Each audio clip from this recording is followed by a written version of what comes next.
Hey guys! So today I am starting a series of 2 videos that were requested from a viewer, and they are how to use makeup brushes and which brushes to use on which parts of your face and for what type of products.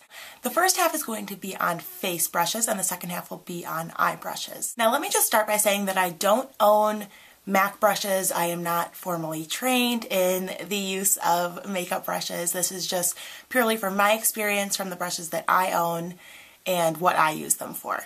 Without further ado, we'll get started. The first one I have is my favorite brush for applying liquid foundation, and that is the e.l.f. powder brush. It looks like this. A brush like this can be used for several things. I use it for liquid foundation, so I'll put a little bit of foundation on the back of my hand, tap this on, kind of stipple it onto my face, and then rub it in circular motions. I find that this brush spreads it out the best and also gets the best amount of product on my face. It doesn't cake on too much, it doesn't give me too little.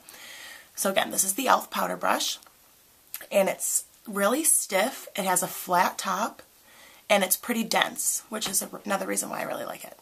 The next brush is a stippling brush, and this can be used for several things. I've seen people use them for liquid foundation, powder foundation, blush, bronzer, highlighter, just about anything. So it all depends on your personal preference.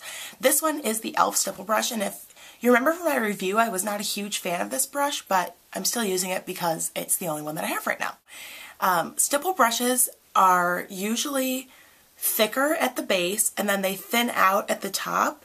You can usually tell a stippling brush because the ends of the bristles are white. As you'll see, this one is kind of beige because I was using it with my powder. Stipple brushes can be used to just lightly pat product onto the skin. I use this one to apply my powder after my foundation. But like I said, it can be used for just about anything, and I just go in circular motions on my face to evenly apply product. The next face brush is a fan brush, and this is from e.l.f. also. I don't use this a lot. I'm not a huge fan of fan brushes. I am not a huge fan of fan brushes. But I don't find a lot of use for it. I've heard that you can wipe away fallout with it. I'd rather just use a tissue. This doesn't really get the job done for me. You could apply highlighter. You could try to apply some blush, some bronzer, things like that. It's not really something that I think that you desperately need in your collection if you're just getting started. Next up is the brush that I use for bronzer, and that is this one right here. I got this at Walmart actually for pretty cheap. It's kind of beat up, but the bristles are super soft. It's like the softest brush that I own. It's a angled brush. And I just dip it in my bronzer and I apply my bronzer under my cheekbones, on the sides of my nose, and on the corners of my forehead. So this brush works great for that. Like I've said before though, you don't have to use all of these brushes exactly for the parts of the face that I'm describing. You can use, if you want to use this brush to put on your powder foundation, you can. If you want to use this brush to put on your liquid foundation, your bronzer, your blush, whatever, you can. It's totally discretionary, and like I said, I was not formally trained in this. This is just what works for me. Last up, I have 2 more brushes, and these I don't use too terribly much. This one is from Sally Beauty. I got it a while ago. I used to use it as a blush brush. It is, again, angled.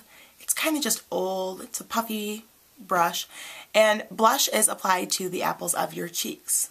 This is also a blush brush that I got from e.l.f. It's the e.l.f. blush brush. I'm not a huge fan of this because it's really small.